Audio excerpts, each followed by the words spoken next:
falar pela bancada do PDT, convido a excelentíssima senhora deputada Juliana Brizola para ocupar essa tribuna e que o fará com muita honra.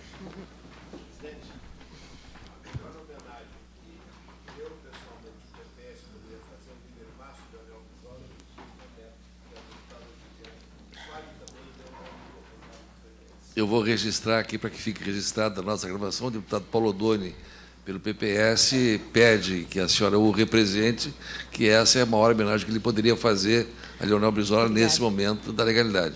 Fique registrado os anais. Com muita honra, deputada.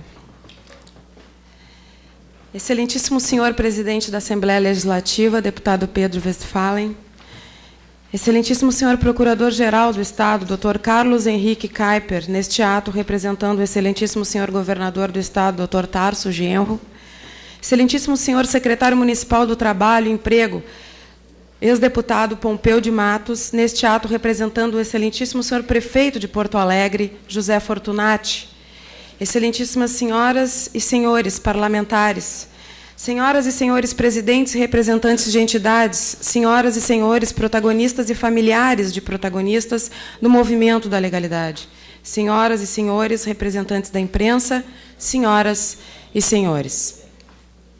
Esta sessão solene se justifica pela importância cívica do movimento da legalidade em nosso Estado. Embora um tema ainda desprezado pela historiografia oficial, é inquestionável que se tratou do último movimento de mobilização de massas antes do golpe militar de 1964. É um assunto, portanto, que não pode cair no esquecimento. E, para isso, estamos aqui hoje, reverenciando, mais uma vez, o grande movimento da legalidade, que retardou, em pelo menos 3 anos, o mais nefasto momento da história política do nosso país. Olhando para a história recente, percebemos que a nossa jovem democracia foi conquistada com suor, sangue e lágrimas. O golpe foi derrotado, parafraseando Flávio Tavares, sem ser disparado um único tiro. O povo aderiu à luta e foi às ruas, a fim de garantir seus direitos e restabelecer a legalidade. A posse de João Goulart como presidente do Brasil foi conquistada por pessoas de coragem. A coragem como a da minha avó Neuza Goulart, que entregou os filhos à dona Mila Calduro e permaneceu ao lado do meu avô Leonel Brizola, mesmo quando já havia sido anunciado o bombardeio do Palácio Piratini.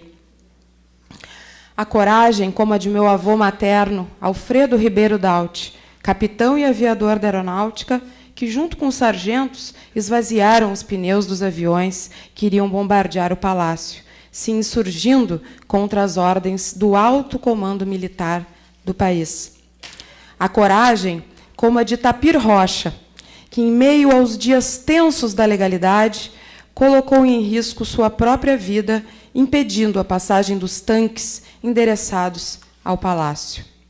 A coragem do meu avô Leonel Brizola, que, mesmo contra tudo e contra todos, encampou a Rádio Guaíba e passou a transmitir dos porões do palácio discursos emocionantes que mexeram com a consciência das pessoas.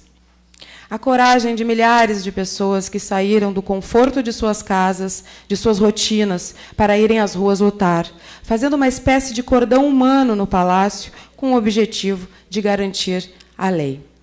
Senhor presidente, senhoras e senhores deputados, em 1961 o golpe foi derrotado e a legalidade foi garantida, mesmo que meu tio-avô João Goulart tivesse que aceitar o parlamentarismo. Não havia mais clima para um golpe de Estado. Infelizmente, depois de Jango restabelecer seu poder presidencial através do plebiscito e apresentar o ainda atual projeto das reformas de base, tributária, previdenciária, agrária, financeira e política, o golpe, que já havia sido idealizado e derrotado na Carta Testamento e, posteriormente, com a campanha da legalidade, foi concretizado. No próximo ano, se completam 50 anos do golpe. E hoje, mesmo aqueles incrédulos têm a clara certeza que ele foi conspirado em Washington. As aves de rapina, como alertou o Dr. Getúlio na Carta Testamento, ou os interesses internacionais, como insistia Brizola, foram as figuras de linguagem que os líderes trabalhistas utilizaram para identificar os arquitetos do golpe.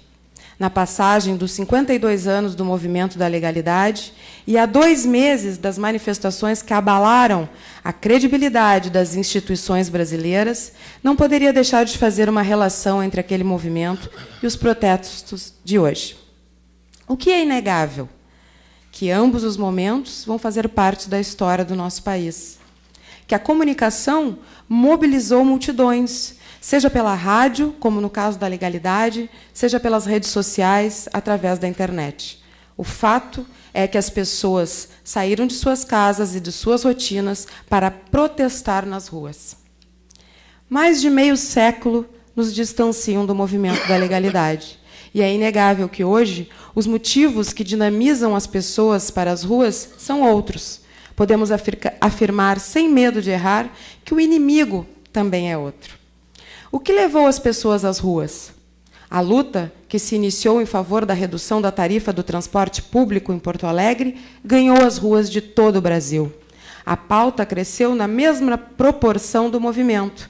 Da precariedade do transporte, pulou para as péssimas condições de ensino, para o descaso com a saúde, para os abusos com algumas obras da Copa. Em poucas semanas, a tradicional pauta política foi invertida pela vontade popular. Ficou nítida a distância dos partidos com suas bases, o diálogo restrito entre a classe política, o Congresso e o Judiciário, ao lado de outras instituições que excluem a população. Mergulhados na dinâmica do tradicional processo político, todos nós, representantes do povo, não percebemos o fosso criado em nossa jovem democracia representativa. O motivo que levou as pessoas às ruas é uma crise de representação, uma crise ética. Durante décadas, nós, políticos, de uma maneira geral, deixamos de escutar as ruas. E esse silêncio, somado à impunidade e ao descrédito de nossas instituições, produziram o cenário atual. O estopim foi se alimentando da indiferença dedicada aos serviços públicos essenciais para a população. A queda da popularidade não atingiu apenas a presidenta Dilma Rousseff, mas todos os governadores, prefeitos, representantes do povo, de uma maneira em geral, e a própria imprensa em particular.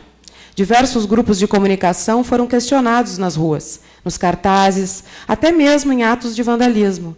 Na semana passada, em São Paulo, nova manifestação foi direcionada à revista de circulação nacional. Estes são os pontos e contrapontos entre um movimento e o outro. Mas a reflexão que precisamos fazer é: verdadeiramente escutamos o que o povo falou nas ruas? O movimento da legalidade pertence à história. Pode ser lido e interpretado. Os personagens da política daquela época foram firmes em suas convicções e, sobretudo, com coragem, escreveram a história, retardando um golpe tão violento quanto o tempo que ele durou. Uma história que até pode ser reescrita com a exumação do corpo do presidente João Goulart, para que se apontem as verdadeiras causas de sua morte. Trabalho que a Comissão Nacional da Verdade vem realizando, abrindo as feridas e buscando a reconciliação do Estado com aqueles a quem usurpou. No movimento das ruas, a fim de negar que as pessoas estavam falando, alguns criticaram o modo como as pessoas reivindicaram seus direitos.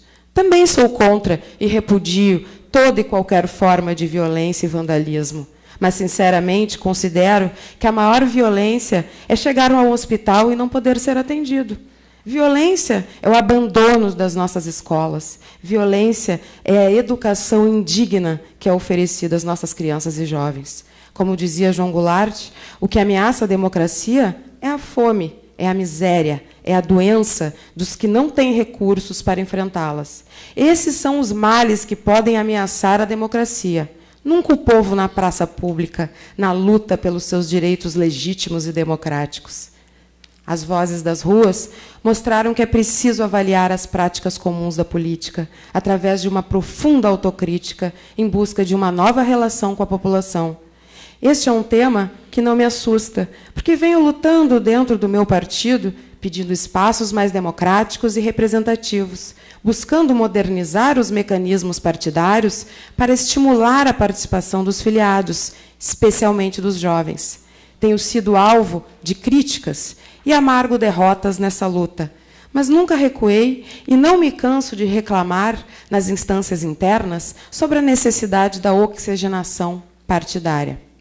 Quando gritam sem partido, eu compreendo e sei que não é só o meu partido, mas os demais também deixaram de ouvir o clamor popular. Só haverá uma verdadeira democracia neste país com a democracia também nos partidos, que é o espaço legitimado pelo sistema eleitoral. Só pode se eleger hoje no Brasil quem estiver filiado em algum partido há mais de um ano. Mas esses partidos não precisam ser democráticos. Uma contradição que o povo desconhece, mas que os caciques partidários dominam muito bem. Senhoras e senhores, agora, sacudidos pelas vozes das ruas, temos que fazer a nossa parte, começando pela faxina interna de nossos partidos, refazendo as pautas políticas e garantindo espaços para as demandas do povo brasileiro. Não foi à toa que Leonel Brizola, ao criar o PDT, marcou uma citação: nascemos e existimos como partido político para mudar o Brasil. Nada além disso nos serve. Nada além disto serve para atender às vozes das ruas que clamam por transparência e dignidade na vida pública.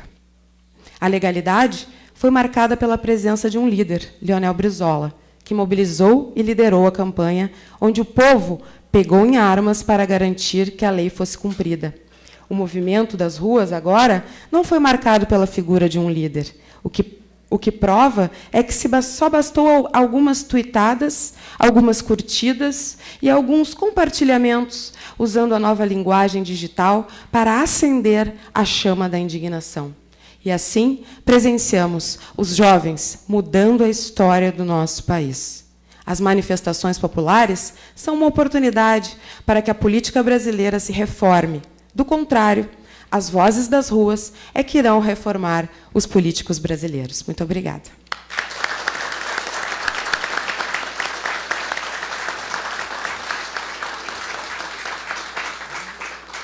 Muito obrigado, deputada Juliana Brizola.